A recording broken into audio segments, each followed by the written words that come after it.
We just kind of got done with our deep clean. We have Jenny from the block. You guys know her. You love her. Regional. The big dog out of everybody, right?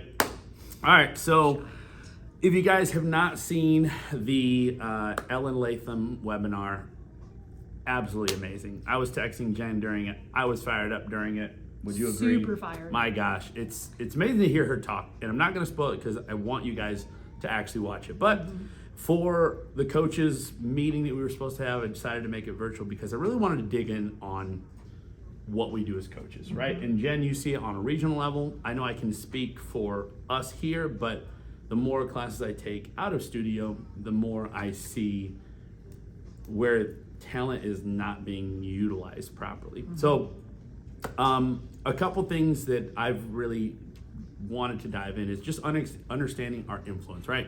People come in, right? 60-minute workout. Seems like just, again, we're performing for 60 minutes. What does it mean to you, Jen? You've been here for a long, long time. What does the 60 minutes mean to you? I mean, honestly, that's my opportunity to make that person's day, whether it's the start or the finish, because I did close once upon a time, I promise. But just to have that impact in their day, because they may not get anything positive the rest of the day. So whether that's me just checking in with them or challenging them or pushing them to be better, whatever that means in that moment, that's my opportunity to make their day. I feel like, and I recognized this a long time ago in the fitness industry. It was great working with athletes, working with performance and everything else like that. But there are some people who come in who are just trying to get through their day, right? It's great for those who are I'm trying to get faster, I'm trying to get stronger. That's great. There are some people who are just trying to keep up with their grandchildren. They feel like they're missing out on some of their kids' lives or like their grandkids' lives because their fitness level is poor. So when you think about what our influence is, how should that influence a coach, us coaches? I think it just, to me, means that every day is your A game. No matter what you have going on up here or in your personal life, that it's drop it at the door, come prepared, do all the right things, like know your template, understand it. Do you know how to coach it? Who's coming to your class? Are you prepared for those people? Who needs extra this or that? Who do you know really likes to be pushed in a certain way? All of that, I think, is just coming with all the tools that you have to be the best that you can be on that day. Yeah, we are definitely put on pedestals as coaches. We have the influence over 24, 36 people at a time, and people look forward to it. They get off of work stressed out. Maybe they just got cut off in traffic. Maybe they just got into an argument with a family member. They come here to decompress. Yes, there's a lot of people who are here, again, for fitness, just for fun, but there's a lot of people who are not. And me and Jen were talking about just like the way we coach should be specific. Now, it's very hard in a group of people, but Yep. I was just telling her, I can account for pretty well everybody who was my intro. I know their goals, I know what they're looking for. Some people are looking to get stronger specifically because they just bought a 3-story house. Some people are looking for heart health. But it's for every intro that I'm not a part of, I couldn't tell you. Right. Really couldn't tell you. So Jen, in your eyes, what's like the first step that we can correct that? In studio with us. During class or even during the lobby, just come up to someone who maybe you don't know their why or you don't know their current why. Hey, Jake, what's your top fitness goal right now? What's that next thing you're working on right now? Right now. 3 people. Can we do that for 3 people every class? And the more we do that, the more we understand why they're here, what they're looking to attain, the more I can personally coach to Jake what he's looking to do, what he wants to accomplish. If I don't know that, I'm just coaching what I think Jake wants, which could be completely off mark. Yeah. You just think of, there are other fitness programs out there who are selling a dream, right? They have 15 people in class. They're going to tell you that their community is absolutely amazing. Well, we've got a pretty darn good community here, and yes, we do. it's on us. Honestly, it falls on us. It falls on a lot of us coaches. And I'm going to talk about the front desk, but us as coaches, we have the most influence. Like, again, people look up to us. They look for our advice. They want to know what to do. There was a member that I spoke with last week, and they're just like, man, I barely got here. I'm glad I did. I almost didn't wake up. I rushed out the house. I knew I was going to be late for work, but I knew I got my workout. And I'm just like, you know what? Like, if I didn't work at Orange Theory, would I have that same drive? Would I go to a place and see that same value to be late for my job? You know, Right. like that's, I mean, we got to think, are we performing to our true potential? When we talk about talent with a coach, right? Energy is great. Knowing your template, being spot on is great. But where do we make, I guess, that above and beyond connection, Jen? What would you say? On the weight floor, 100%. I mean, that's where when people come in who maybe don't have experience on the weight floor, they're really looking for guidance. For people who maybe want to take that next level of fitness, they need our guidance.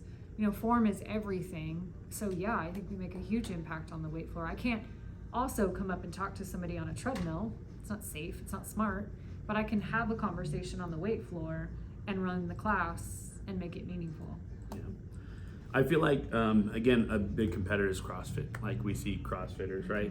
When I went and got my CrossFit certification, they say you have to make 3 touch points every class. So if there's a master trainer and I'm coaching the class, I've got to talk to everybody in the room, whether it's 15, whether it's 25, everybody in the room 3 times. I guess, like, as a coach, am I making those personal touches? Am I even close to that? I'm not. I mean, we don't have a standard that we have to make a personal touch with everybody, but It used to be 20, which is ridiculously low. and why honestly. couldn't we though? You know, like what would prevent me from making a personal touch 10 times with one person, 5 times maybe with like one person? But like, I mean, we have the time, especially with our new templates. A lot of it is they're kind of on cruise control. So as a coach, I'm looking in the mirror. I'm not saying everybody else needs to do better. Like, look at yourself. Look at yourself in the mirror. Let's just say somebody is struggling with walking up to somebody. What do you tell them? That is a hard one because that's really, our job. But I think, like, we do have some members who are harder to approach. I think you just have to say, okay, but they're here for a reason, and I have to try, right? So, as friendly as possible, even if it's a hey, how are you today? Just checking in with you. Like, is something wrong? No, you're doing fine. I just wanted to check in and see how your day's going, and then kind of carry on the conversation from there. But I think you have to just really try to break the ice, to get through the RBF or whatever vibe is coming off that human, because, sometimes they're just tired. Yeah. Yeah. I mean, especially 5 a.m., 6:15, like some Or people struggle. 5:30. Or They're 5, still yeah. like digesting the meeting they had that didn't go as well as they wanted to. Yeah. And understand that the touch points don't have to always be negative. It doesn't have to be about correction. And just like say, hey, I'm looking for symmetry when people are lunging. You got that symmetry, keep it up. Just like a simple touch point. For those who are struggling, I would say that's our job. It's great that it's our passion and we have fun here, but we as a coach have responsibilities, and we've got to talk to people. Sometimes they are going to be intimidating. Sometimes they're going to be mean. But am I going to feel guilty if they hurt themselves, knowing that I never talked to them? I never corrected them. 100%. Like it's going to be stuff like that. We have a responsibility. Now, on the flip side, we also, that touch point, maybe it took a little bit of courage to kind of muster up. That could change their day, right? That could be like, oh man, that was like eye-opening what you said. So there was specifically a member, won't say the name, RBF, big time, just did not want me to approach, and the rowing was right, not great. And so I sat down next to her, and she was like, I don't want to be messed with. And I was like, would you like to get off the rower faster? And she's like, oh, yeah. And I showed her how to row, and we're tight. Before then, it was like, don't break the barrier. That's what she was giving off. And now we're super tight and we can joke around and stuff. But it took me just being like, okay, I still have to do my job. Yeah. I still want to help you.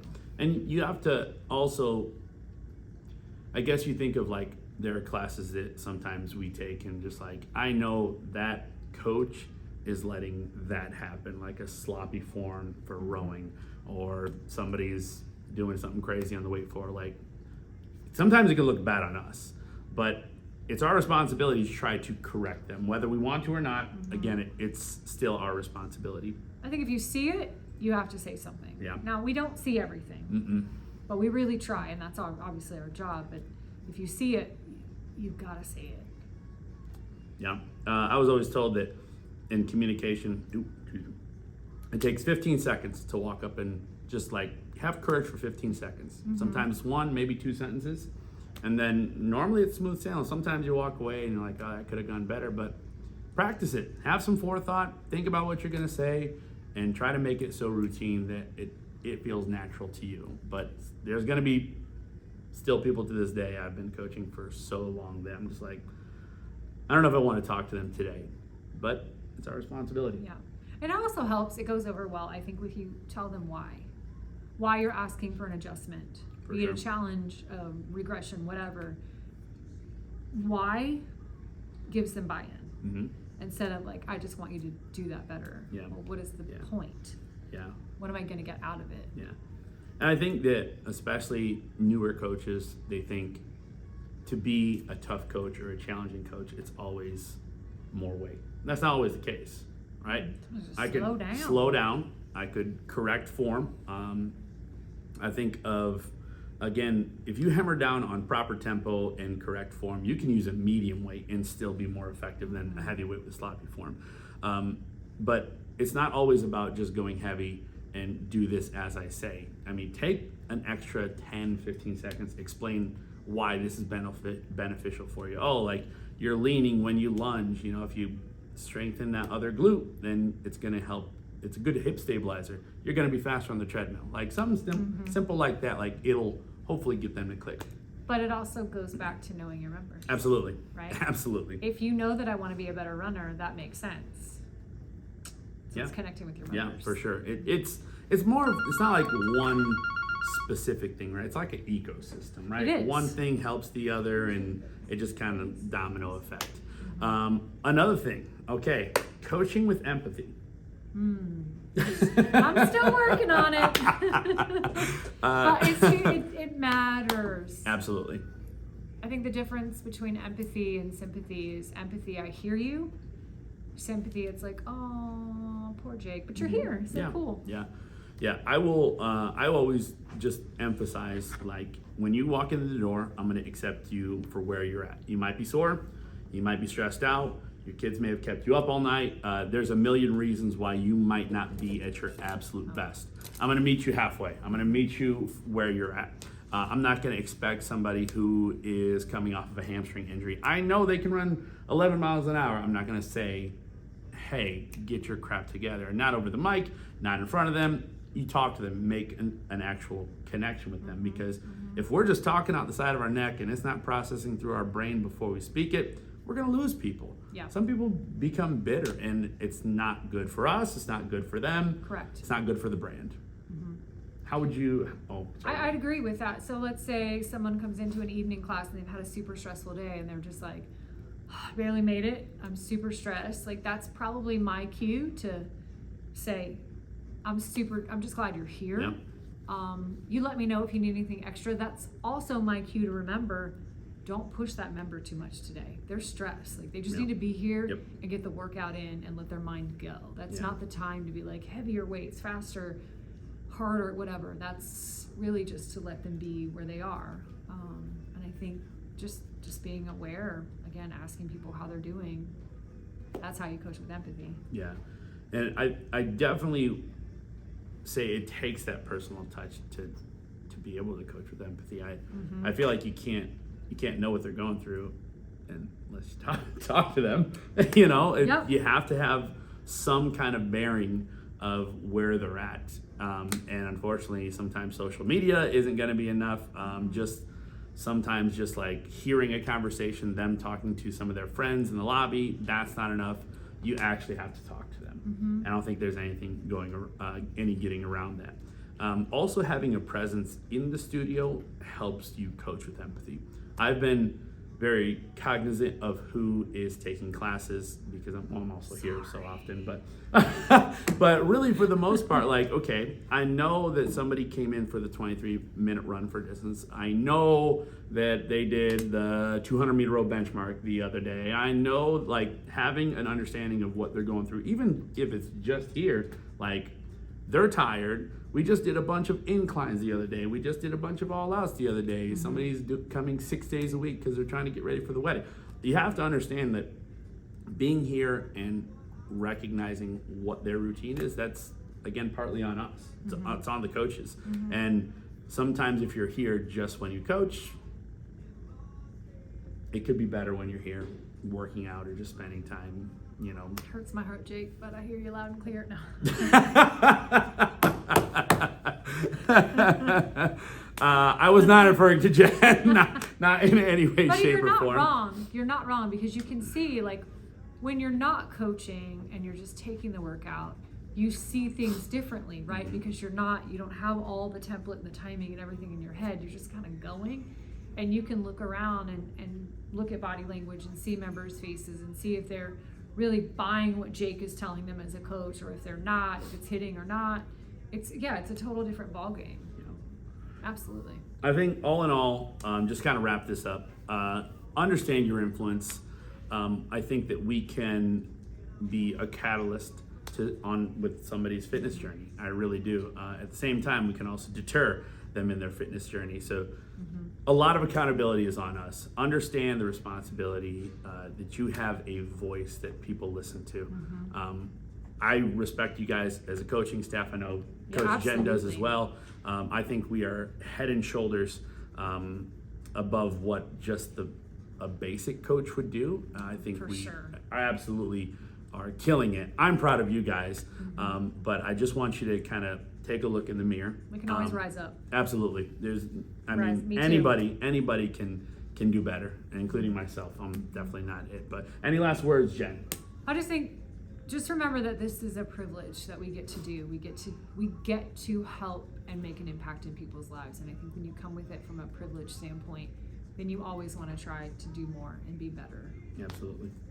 Yeah. Well, that's all she wrote. Coach Jen, thank you, Jay. Thank you very much. Guys, we love you. Watch the webinar. It's Watch amazing. the webinar. You might put your heart rate monitor on. You might be in the push zone. She's pretty fantastic. For sure. Bye, Thanks, guys. Awesome.